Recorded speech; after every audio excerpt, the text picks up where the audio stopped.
Hey guys, so welcome back to the Printing Podcast. As you can tell, I have a special guest. Hi. Yes guys, so this is my sister. Can you tell?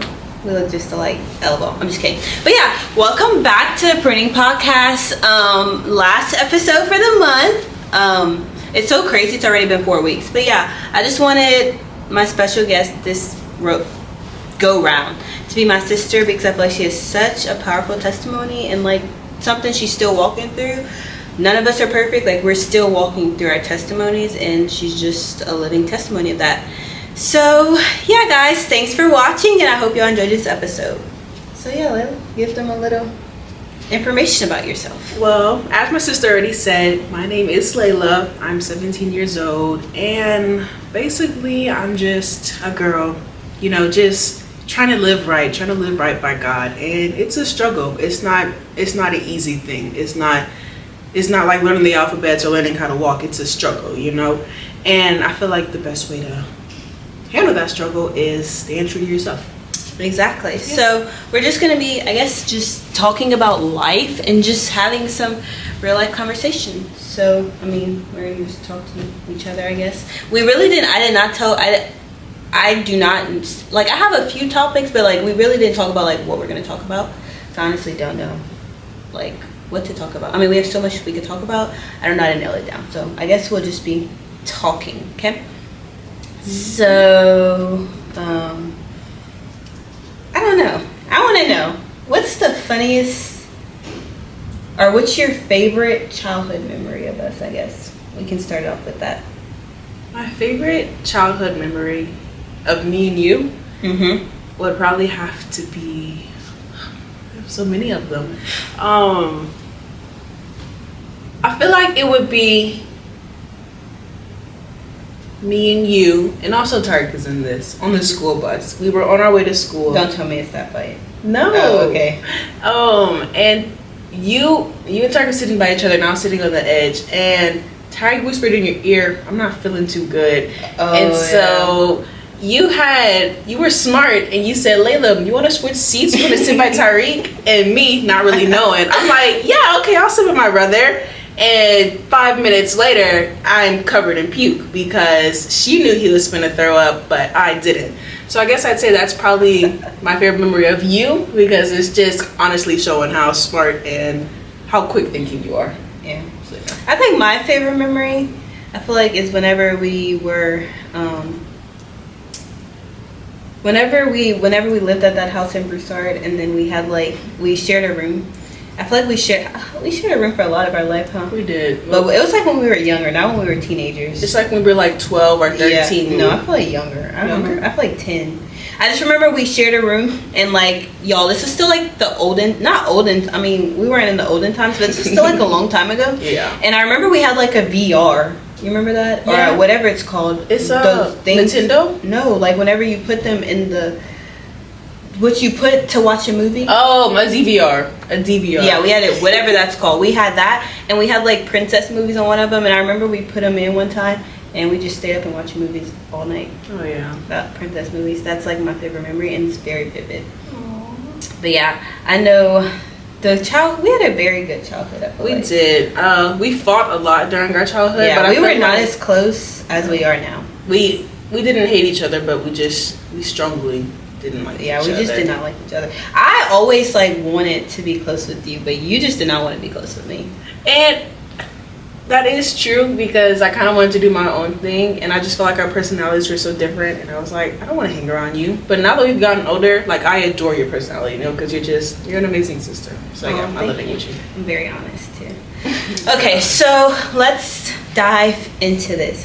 I don't know what to dive into. I don't know how to talk about. I mean, I know how to talk about things. I just don't know how to act. I'm very open, so you can. Yeah, you're very open. So like, I feel like as siblings, like, there's some siblings that, like, I know we weren't always close. Why do you think, like, what's the difference? I know, because now you said younger you thought I was annoying, but like now, what made you like want to get close with me? I guess that's the question. Like, for siblings like who aren't as close, like, and it's like, I hate my brother, I hate my sister, like, how do I grow? Because I know for a minute you were dealing with comparison with all of us, so it's like, how, even if for people that are struggling like with comparison, like how do you like grow to love your sibling and like want to have a relationship with them? No, that's a very good question. So yes, I did show a comparison. I always compared myself to you because she was the smart sister. You know, she got the good grades. She never got in trouble. She was just always smart, always on it. Very beautiful too. And I guess I was just always jealous of that. But growing up, like seeing how much of a light you are and how you're so filled with the Holy Spirit and how you just naturally attract people and your mindset is very unique. It's not like any other person I know. Like thank you, Layla. Yeah, she's nice sometimes like this. Never, but this is the one time. I know, I'm just being a sweetheart today. Yeah. But her mindset is very much like my mother's, and I love my mom, and me and my mom get along most of the time. And so I just felt like I became very drawn to you in your light, basically, because I wanted to be more like you. I still want to be like you because you're just very inspirational. Thank you. So how do you like, I guess like, how did you like not let comparison be a thing to you? I still struggle with comparison, but I figured out that I had to say what God says about me, because what God says about me is not what he says about Atea. And we are two completely different people, and that is perfectly fine because we both have our own strengths, we both have our own weaknesses. So I learned to find my strengths and my weaknesses, and I learned not to compare it to her because we're just different people, and that's honestly okay. Yeah. I think that's good. That's why I literally got this tatted on me, who you say I am, because like even though you may not see it, like even though not necessarily like I always compare myself to you, but like sometimes I would compare myself to other people or some of my other siblings, and I feel like I had to come to terms with like God made me the way I am for a reason. You know, like he formed me together in my mother's womb, so I am this way for a reason. They are that way for a reason. And it's like if we're always looking at this person and be like, they have this, I don't have this, then it's like we're rejecting what God has done in our lives. So I feel like with comparison, we just have to learn to be secure in who God has called us to be, because God didn't make me you for a reason, and he didn't make you me for a reason. That's good. You know, like we both had to walk through our own things. And it's not going to say you're perfect, I'm perfect. Like we both walk through things. We still battle, but we still, but it's not the same things, you know. And so, so good to know. And then like, so I know high school was very hard for you. Yes. High school was very easy for me. I honestly loved high school. I mean, I did cheerleading. I mean, I didn't, like, I had a good range of friends, but like I said, I was acquaintances with these people. Like, I didn't see myself, like, doing life forever with these people. Like, I was the girl that's like, when I graduate, I'm blocking all of y'all on social media. Like, do not talk to me again. I do not like you. I was the girl that I wasn't fake. Like, I didn't necessarily, like, talk about people, but I just knew, like, these aren't the friends that I want for a lifetime. I mean, I'm going to talk to you now to get past high school, but, like, I don't want friends that talk about people behind their back. So, but anyways, high school was very easy for me because I've always been motivated to get like straight A's. Like I want to be the best in our class. Like I want to do all the projects. I want to join the cheer team. So I really didn't struggle with like what like the school struggle with. Like I know people, they like to put smoking on people. I know people always got in trouble with vaping. Like I was that person. I'm like, yeah, I am not doing that. I do not know what that is. I'm scared to do that. I would never do that. Like I was always, I guess, like the good girl. Like, I never got called into the principal's office. Like, I remember they called me to the principal's office one time, and I cried. I was literally, I think, a senior in high school. Literally senior year. My principal was like, I've never seen you before. They were like, oh, I was like, I'm Tyreek's sister. Oh, wow, y'all are two different people. I was like, yeah. But anyways, a lot. So, I never got in trouble for anything. So, when I got called to the principal's office, that was, like, the first time I ever went to the principal's office. I was terrified. I never want to get in trouble. Like I never want to get called out. And then you and Tyreek on the other hand, y'all don't care. It was an everyday thing. Yeah, I'm pretty sure I got called to the principal's office at least 3 times a week, if not every day. I probably would have had a panic attack.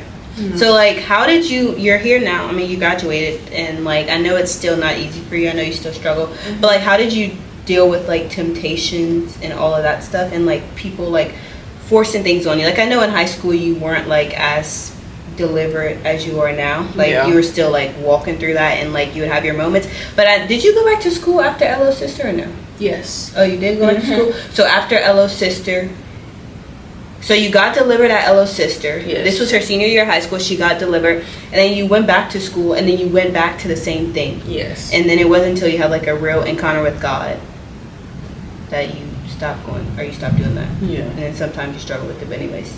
So, but how do you like deal with like, how do you like, I know you're still walking through it, so you're not perfect, but how do you deal with like trying not to do what the crowd is doing, and or like following the crowd and keeping up with everyone? Like, I know you said sometimes being a Christian is boring. So how do you like get over that? Yeah. Well, no, emphasis on the boring part, because me, I like to have a good time, you know. I don't like to be bored. I like to be active, doing something. I don't like to be bored. And high school was very boring for me. So for me, it was, let's get high every day and let's not listen to anything the teacher says. That was my average day of high school. And when I went to LOL's sister and I got delivered, I came back and the first thing someone asked me, hey, you have some nick on you? Like, you want to go to the bathroom and hit it? And I was like, I really did try and change, but literally no one's gonna know about this. Like, it's gonna be my little secret, no one's gonna know. And I kept that mindset for the longest time. Like, I would be like, no one's gonna know. As long as I just do it every now and then, no one's gonna know. And so whenever the crowd came and it was everyone saying, hey, you want to go do this, or hey, let's go get high and post it on our story and everything, I was like, okay, I guess it's fine, you know. It was very hard for me to say no. And so my advice on how to not say yes to the crowd is to just block the crowd, I guess. Like, I feel like that'd be the easiest thing. Like, ignore them. And yeah, and then I feel like one, she said no one was gonna know, but y'all, God literally works. Every time she is like, I don't want to say in sin, but she's like willfully committing sin, I know. Yeah. Because God tells me, like, God will send people after you. Like, he has a whole army after her. And it's not necessarily I knew exactly what she was doing at this time, but sometimes her mood would change and I'd be like, oh, yeah, I think she's back to what she was doing. And like, I tell my mom everything. I'm like, I don't know, Mom, like, I don't want to like say this and she's not doing that, but I don't know. God, like, her mood's changing. Like, I feel like God's like showing me that. And I feel like it's like right before you're about to like, my birthday, basically. Every year around her birthday, like, the enemy comes to kill, steal, and destroy. And it's, why do you think that? I don't know. I still haven't figured that out. Every single year since 8th grade actually, since 8th grade is when my birthday is coming up. And that's when I just decide to rebel. I decide to do what I want, hang out who I want, sneak out the house, get high, drink, party. I just had to do all that before my birthday. And whenever my birthday comes, all of it bites me right back in the butt. And now that I'm saying it out loud, it's probably because I really do love my birthday and I want that day to be all about me. And I was just thinking about that. And I'm like, I feel like it's an attack from the devil. Because me, like, I don't struggle with those things, but I do struggle with things. And like, my birthday is like the most important time of the year for me. Like, it's the one day that's all about me and all about what Ataya wants. And so sometimes, like, for my birthday, like, the devil will come in different ways and be like, what if like nobody comes, like this and this, but I have to like try to remove myself from that.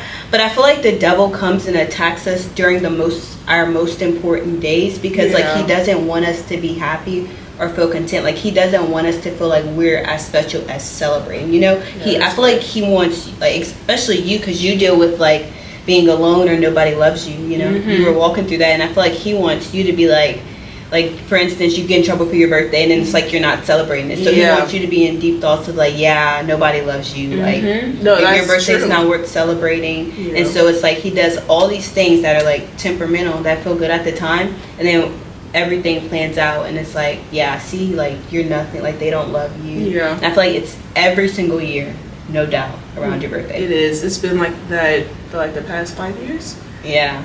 So far, things have gone good. My birthday is in, what, 2 weeks? Yeah, 2 weeks, guys. And we'll be at LO conference, so he can't attack her. I know. I'm actually very excited for that. When it comes to, like, I know you also struggle with, like, soul ties.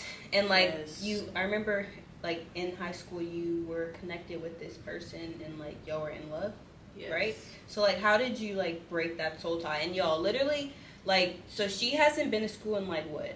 She graduated in May, so she hasn't been to school in 3 months, and she hadn't longer than that. She got expelled, and y'all, sometimes I feel like God needed her to get expelled, because if she wouldn't have gotten expelled, she wouldn't have hit rock bottom and learned, like, God, I need you. Like, I feel like God removed you from that situation for a reason. He removed me from that place because that's where I always kept falling down. Yeah, and do you think, like, if it wasn't for God, you would have stop doing that, or no? No, if it wasn't for God, I probably wouldn't be here right now. You know, like, Yeah. I probably would have been, let's not say, but I probably just wouldn't be in a good place in life. Yeah, and it's so, and I feel like sometimes God knows He knows when we're not too strong enough to remove ourselves. So I feel like sometimes, like, whenever we're not strong enough, God will forcefully pull us out of those situations to save our life. Or He'll pull the people out of your life by force. Yes, like He'll pull them out by force. Like, you're not going to take them out, then I'm going to take them out for you. Like, you're never going to see them again. Like, she got expelled from school, and she was, like, not allowed to see anybody. And her principal even threatened for her not to walk across the stage. Yeah. But, you know, like, God came she's through, God's favorite, and so she was able to walk across the stage. Like, she didn't see any of these people. Yeah. And so it's like God had to forcefully remove her from that situation, like, for her to walk into who God has called her to be. Yeah. And so what I was saying about, like, soul ties, like, this person she went to school with every day for like 5 years, I guess. And so, like, they had drawn a soul tie together, and, like, they were doing stuff, like, they were in love, and so they hadn't talked to each other for like 5 months. Yeah. And then all of a sudden, while she's doing her best in life she's ever done, like, yeah, she still has her, like, sad moments, you know, she wants to text her and be like, tell us and all this stuff, you know. And it's like the devil was, like, testing her. So could you elaborate about that? Yeah. So, like she said, there was this person, and me and this person were very close. Like, they were my first friend. We became, like, very attached to each other. It was like we were attached at the hip. Like, I couldn't do one thing without this person's approval, and she couldn't do this thing without their approval. And we were just it was very mutual. Like, we were both very knee-deep with each other. And first, that person got pulled out of my life. Let's go there. Yeah. They got pulled out of my life when they got expelled. And I went to a very dark place when I lost that person. It took me like 4 months or like 3 months to, like, fully and do you think that's because you put your identity in them? I did. Like, that person was a part of me. Like, there wasn't no Layla without that person. Like, if they weren't in my life, I didn't feel like my life was worth living. And that is not a good thing to have, because when I tell you, it's so draining, it's so depressing. It's like you're in a dark room all by yourself, and you're screaming for help. You're just screaming for that person to come back. But God said no. When God takes them out your life, baby, they're gone. So, soul ties are a very hard thing to break, and you have to be careful with who you attach yourself to, because if you're soul tied with a toxic person, like, the only person you're supposed to be soul tied to is your significant other. Once you're married, like, God designed marriage for that. And so when you do those things outside of marriage, like, you can't like, that's why I don't get why people's like, it's a one night stand.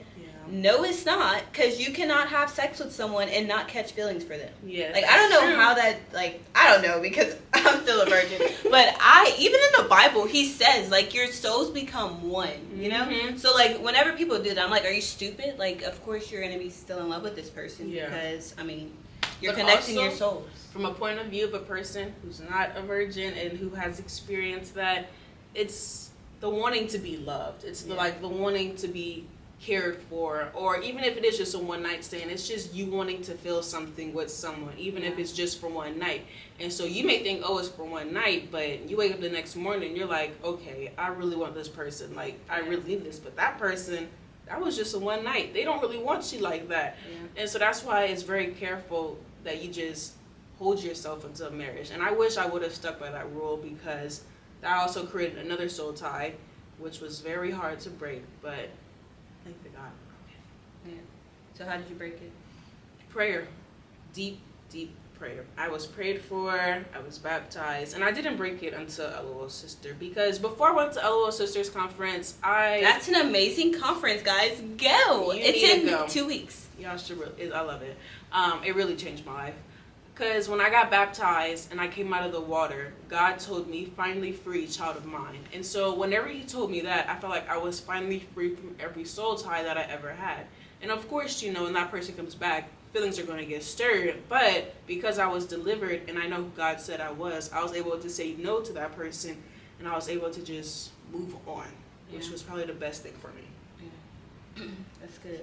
And then, like, how did you, like, self-identity? I know you struggle a lot. We all struggle with self-identity. Like, especially, like like I said, comparison. Like, comparison is the thief of joy. Yeah. Like, whenever we compare ourselves to people, we take everything God has given, like, God has made unique about us and just throw it in the trash. Yeah. So how did you, like, find your self-worth in the right things from at first giving it to, like, you know, giving it to a person, like, finding your self-identity in them, then finding your self-worth in God? Like, how did you be secure in that and just secure in your relationship with God? Like, how did you grow your relationship with God? Because most people don't want to have a relationship with God because, I don't know, I always longed for a relationship with God because I've always felt like something is missing. And, like, I grew up in church. I'm like, God, like, you're real. Like, I've encountered you, so all I want is you. Like, I want to do everything right. And so I never seen it as boring because I guess I've never, like, been that party person. Mm-hmm. Like, I hated going to parties. Like, I just didn't enjoy that stuff. So for someone who is that person and who enjoys having fun, mm-hmm. how do you enjoy having fun and being a Christian the right way and not making it always boring, I guess? Well, I had to find my fun, like, in God. You know, like, I had to find conversations with him. Like, I'd make it funny, or just the way that I choose to celebrate him and worship him. Like, what made it fun for me was what I do now. It's like when I'm driving, and I'll also listen, like, I'll blare my Christian music. I do blare other music, but I'll be blaring my Christian music, singing at the top of my lungs. And I don't know, for me, that's just very fun. It gets a lot of stress off me. It makes me feel very free. So worshiping him kind of made it not boring. Yeah. And when you know the one you're worshiping is not boring. Yeah, like when you know the one who you're worshiping, the one who loves you and who will never stop loving you. It's like when you're giving your full attention to him, it can't be boring. Yeah. Like, when you're really deep and connected with him, it can't be boring because he's not a boring thing. He's not a boring entity. He is the God. He's the one true King. He is Yahweh, and nothing is ever boring about that. Yeah. So, just knowing him, locking in with him, basically. Yeah, like I feel like you have to fully be devoted to him. Yeah. Like, that if we're one way in and one way out, of course it's going to be boring because we still have our foot in this other world. So, of course this other world's going to be more fun when we know partial of God. Like, if we're not wholeheartedly seeking him, then why would it be fun if we still have our foot in this other world? Yeah, you know? That's true. So let's see. Good. And then, like, friends. I know you're still finding that, right? Yes. So, like, how do you go about finding the right friends, you would say? Well, recently I actually had a breakdown. This was actually very recently. I don't even think you know about this. Of course you know. I had a breakdown because I felt like I had no friends. Like, whenever that person came back into my life and I had to reject them, like I said, feelings were stirred and I didn't want to reject them. Like, my flesh did not want to reject them. My flesh was screaming out for them. But I know that if I was to accept them back into my life, I'd go right back from where I started. And no shade to that person. I just know I can't trust myself, like, when I'm around them because I don't make the right choices. Yeah. But finding friends is still a journey for me. Like, finding fun friends who like to cut up with me, but who can also be in prayer with me and who can also lead me to God and not lead me astray. That is still a struggle and a journey that I'm going through. And I'm just praying that God sends me the right friends that get my sense of humor, that get my attitude. Yeah. Friends that get, like, that are, like, you can be your most authentic self with. Yeah. But who you also don't have to pretend to be holier than thou with. Mm-hmm. But who also will, like, be like, no, Layla, like, don't, like, you're not supposed to do that. Let's go to church. You know? Because if you have friends that always think church is boring like you do, I mean, then they're not, like, you want friends that are going to push you to be the best version of yourself, you know? Who's not going to be like, yeah, go out with that guy. Like, go behind your parents' back and do that. Yes, because most of my friends were like that. Yeah. And I didn't really see it as a bad thing. I was like, okay, my friend said it's okay, so I'm going to do it. But it's who your friends are, honestly, it matters because who your friends are reflects who you are. And so if your friends are living up the world, 9 times out of 10, you're living up the world too. Yeah. And you need a friend that's going to pull you into the church whenever your flesh wants to be in the world. Yeah. So, yeah. I always forget because you distracted me. I forgot what I was going to say.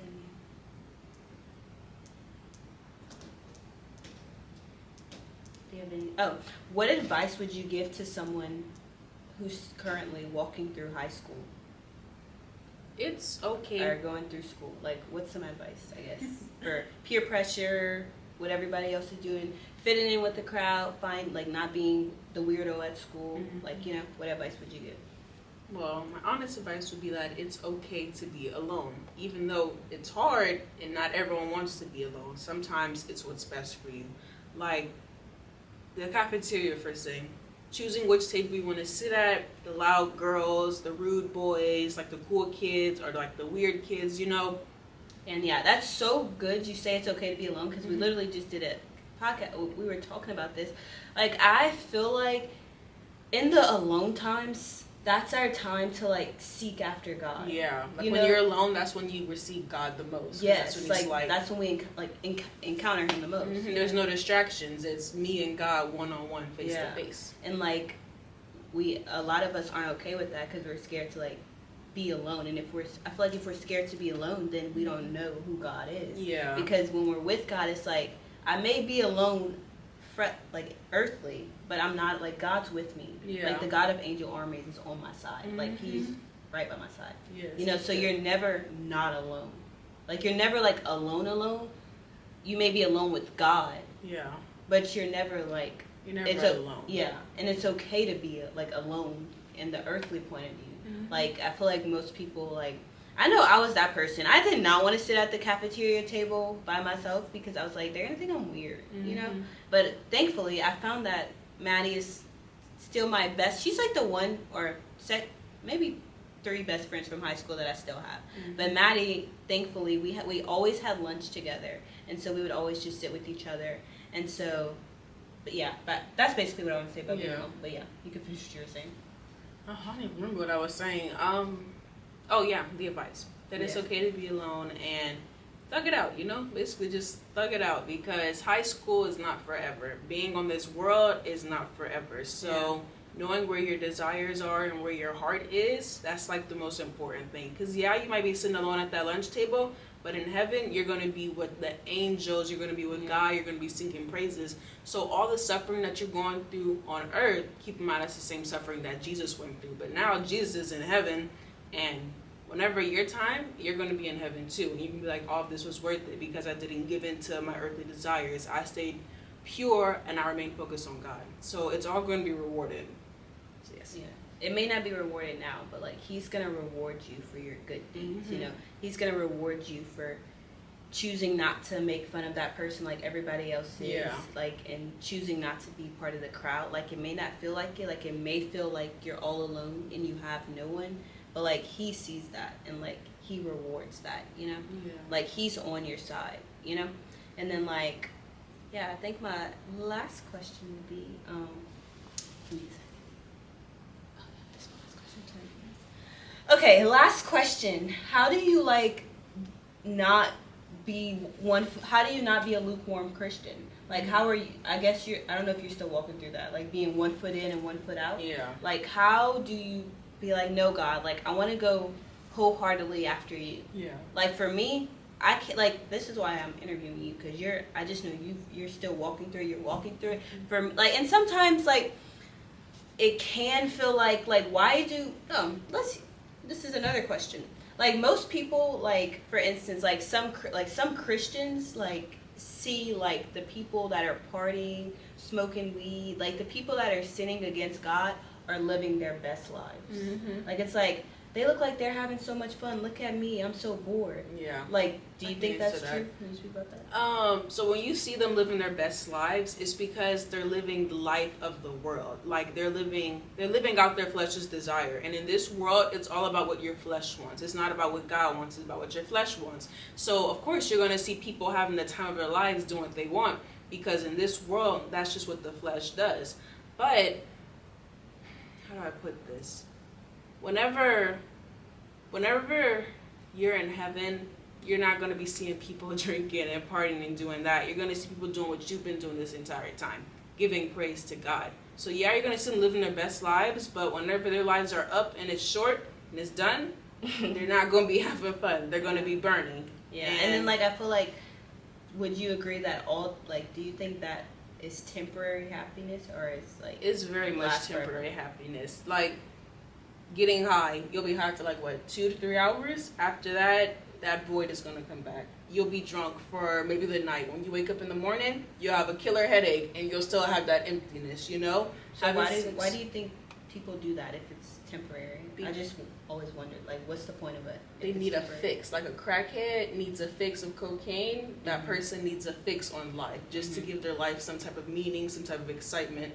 And so whenever they get that excitement, they're probably good for like 3 hours and then it's done. You need another excitement. So it's very addictive because you want to keep that rush going. That's why people keep drinking, keep partying. So my thing is, I feel like so many people, maybe not so many people, but like so many Christians have experienced God and like experienced like the wholeness. Like he said in the Bible, like he picks up the broken pieces of our heart and mends them together. Like they've experienced the goodness, the wholeness, the faithfulness of God, yet they still go back to that. Like why do you think that is? Like why do people do that? Because especially if that's like temporary pleasure. Yeah, no, that's a good question. I'm still trying to figure that out myself. But for me, I feel do you think it's because they think God's not enough? Yeah, well, that, and I just feel like they want, basically that. Like me, every time I feel God's goodness, I'm good. But then it's like a spiritual high. You know, there's a spiritual high, and then there's actually being on fire for God for like the rest of your life. Because a spiritual high, everything's good, you feeling God, but then it's like, okay, everything's kind of come down, my spiritual high is gone, but I still need to stay in my Bible. Well, staying in your Bible, whether people want to admit it or not, it's hard to do. Yeah, it gets boring. I'm like, I don't feel like reading this Bible. Yeah, but people, so whenever their Bible is boring and they have nothing else to do, they're like, well, I remember what was fun, me getting high, that was fun, let me go do that real quick, and then they'll like try and come back to God, but their guilt, for me, it was my guilt. It was like, if I was high, I would not touch my Bible because I'd be like, I can't touch this beautiful thing and get my disgusting, sinful hands on it. And so whenever I would do things of the world, it would honestly just push me further and further away, even though I had because you feel like you couldn't go back to God. Because you're like, God hates me now. Yeah, because I'd be like, I felt like God just delivered me from that, and now I'm right back where I started, and I feel like I just let him down. I just let Yahweh, the one true God, I let him down. Yeah. And I just felt so ashamed. So it was like, I can't be in his presence. I can't even speak his name. Like I don't deserve to be around him. Yeah. So that's why I would always go back to where. Yeah, and I feel like now you say that, I feel like that's probably like the case for most people. Yeah. Like they feel like God's mad at them or God's disappointed in them, and like. Yeah, they may be true, but God says, like, repent. Like, when you repent. Because God doesn't hate you. He hates your sin. Yeah, that's good. Yeah. And so it's like, why not just repent? You know? Why not just repent? Because I feel like, it's like if I was to punch you in the face and then I say, all right, I'm so sorry, Atea, but then I punch you in the face again. It's just like, why am I saying sorry if I keep doing it? You know, like... Yeah. Why ask for forgiveness if I know I'm just going to go do it again? Like, what's the point, basically? That's good. Yeah, that is good. And I remember Pastor Bobby just preached a message on this last week. He said there's a difference between wickedness. What else was it? Wickedness and weakness? Yeah, wickedness and weakness. Maybe. I don't know. One of them, he said, God disciplines, and one of them, God forgives. And it's like God disciplines, like, or no, one of them, I don't know. One of them, like, whenever you keep going back to it, that's when God's like, I forgot exactly what he said, but that's when he's like, I already delivered you from this. Like, you keep going back to it. Yeah. And then like weakness is like, let me go look. I'm looking for this now. Because that was just too good. Okay, never mind. I have a question for you. Oh, Lord. How do you maintain, like, your pureness? Like, how do you maintain your relationship with God? Like, how do you maintain having that light? Like, how do you just know to run to God to all your problems? Like, how do you keep that mindset? Because you've been having that mindset for a long time. I've always, I know. Well, not always. It wasn't until I realized, like, how do I, like, always go to God first? Yeah, like, how do you always know to put God first in every situation? Because I've experienced, like, the peace of God. Mm-hmm. Like, I vividly remember, like, going through, like, that heartbreak, you know? Yes. And it would have been so easy for me to go run and, like, everybody was like, like, come on, Ataya, like, let's go out. Like, you know, all my, I don't want to say non-Christian friends, but all my other friends, they're like, let's just go out, you know, like, let's just go have fun. Let's go out, go drink and forget about it. Yeah, yes, exactly. And for a second, I was like, maybe I should. Like, I'm so sad. Like, but then it's like, no, like, if God is who he really says he is, then he will mend my broken heart. Like, he will fix that. You know, like, he will help that. And then at first I feel like, not a long time, but for a second I was like kind of mad at God. I'm like, why would you let this happen to me? And so it's like, no, he didn't let this happen to me. I didn't listen to God. Like, he told me to leave this relationship, but I didn't listen. I was like, I want to do what I want to do when I want to do it. And so it's like, he tried to protect me from that. But I, like, God, like, he's a God of free will. Like, so he's not going to force me. Like, sometimes he will. Like, when it's killing us, it will. But he needs me to, like, experience it. Like, I feel like, in, like, what is it? Weaknesses keep us at the dependence of God, or something like that. I heard that before. Like, whenever we're weak, that shows us how much we need God. And so I feel like if it wasn't for me to be brokenhearted, or for me to, like, not, like, sometimes deal with depression, and God to, like, help that, I wouldn't have known. Like, the only person, like, mom can't tell me one thing to cure that. You can't tell me. Like, nobody can do anything for me but God. And so whenever God truly, like, mend those pieces together, and I felt, like, so much peace about it. And then whenever I'm sad, I, like, pray about it. I'm like, God, please help me not deal with this. And it's like, I'm happy now. Then it's like, why not go to God? You know, like, what's the worst thing that can happen? Like, I go party, I'm gonna, you know, end up drunk, hungover the next day, and then it's gonna be like, oh my gosh, why did I do this? Yeah, you'll be hungover and still have the same feelings from last night. Exactly, and it's, like, not dealt through. And I feel like we have to, sometimes a lot of us would like to avoid those problems. Like, it's like, I'm just gonna pretend this doesn't matter. Like, for instance, when we go out and drink, then I would just pretended it, like, I didn't just get my heart broken. And then it's just would have kept pushed. Like, it's not, those feelings just not gonna go away. I'm still gonna feel that. I'm gonna have to deal with it. You know, so I feel like I had to deal with that situation. Like, okay, I'm sad, I need to deal with this. Or I'm broke, like, my heart's broken, I need to deal with this and bring it to God. Like, and I remember I read a book one time, and, like, it's like, sometimes, like, it's like, does God really hear me? And so they said, like, write on a piece of paper, like, because God says, leave it at, like, my feet. Like, rest, like, lay all your burdens at my feet. And so now, like, I just imagine myself, like, God, like, my heart's broken. I put it on a piece of paper, and then I throw it. And it's like, I give it to you, God. Like, I may not feel it at this moment, but I gave it to him. I gave it to you. So it's not for me to keep feeling. Like, I'm sad. Like, write on a piece of paper, throw it at his feet. Like, I just imagine myself just throwing it there. Like, it's not for me to carry anymore.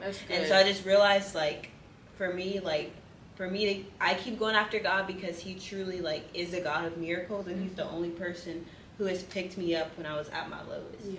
And I feel like sometimes God lets us fall so he can pick us back up. Exactly. That's honestly how I feel like it is. So people are like, why did these bad things happen to good people? And I feel like it's God letting you fall so you can know that he's the only one that can pick you back up. Exactly. So we can have, like I said, dependence on him. Like, we need him. If life was perfect, some people do feel like that even to this day. But if life was perfect for me, honestly, I don't think I would need God. You know? So, like, whenever we're weak and we're at our lowest, like, that's when we depend on God the most. That's when, like, and it's sad, but it's true. Like, dependence make us need our need for God.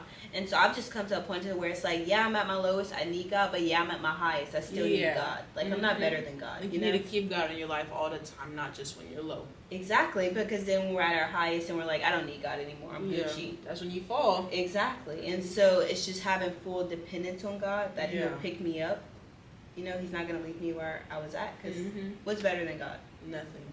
Exactly. He's like the pick me up for, like, the rest of my life. Like, getting high, okay, 3 hours, but God, I'm on a God high for the rest of my life. Exactly. And then it's like, God is not man. And that just brought me back to what you said about how, like, people don't go to God because they feel like he's going to judge them, or he's not. God's not man. Like, any other man, like, they would judge you. They would be like, get out my face. But God, he is the one true creator. He created you. He knows everything about you. He's not just going to turn you away. All you got to do is say, God, I need you, and he's right there. That's just not what. Please tell me what human will do that. Not a lot. Like every time you stab him in the back, like you keep hurting him, like you keep doing the same thing, like he will always he picks you up and like good, like come home. You know, like the prodigal son, like return home. Yes. Yeah. It's good. It's good. Anything else?